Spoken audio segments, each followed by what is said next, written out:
يلا بينا بقى نعمل وجبة خفيفة وسريعة وكمان رخيصة، مش هنرغي كتير وهندخل على المقادير.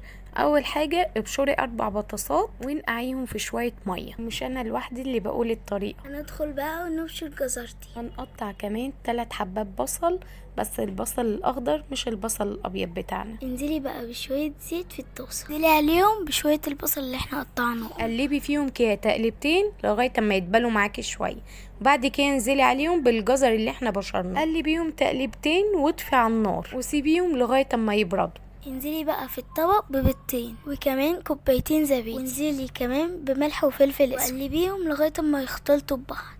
لو انت مكمل معانا لغايه دلوقتي قول لنا انت من اي بلد بتتابعنا. متنسونيش في لايك وشير وسبسكرايب لو عجبكم الفيديو.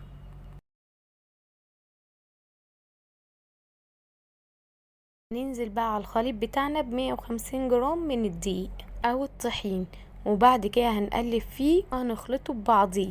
بعد كده هننزل كمان ب4 معالق من الزيت الكبار وهنقلبه كده لغايه اما يختلطوا ببعض.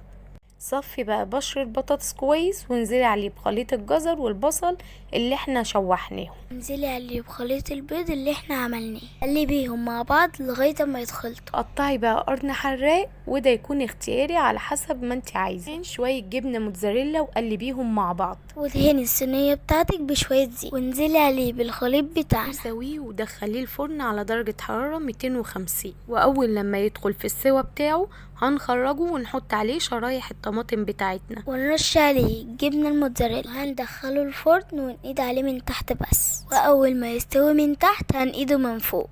ودي بجد من ألذ الوجبات الخفيفة، وكمان تنفع غدا أو عشاء، وكمان موفرة. وياريت تجربوها واكتبوا لنا في التعليقات عجبتكم ولا لا. كمان اكتبوا لنا في التعليقات حابين ننزل وصفات ايه تاني. ما تنسوناش في لايك وشير وسبسكرايب لو عجبكم الفيديو، وتعليق عسل زيكم. كنتم مع رانيا علام وبنتها رقية.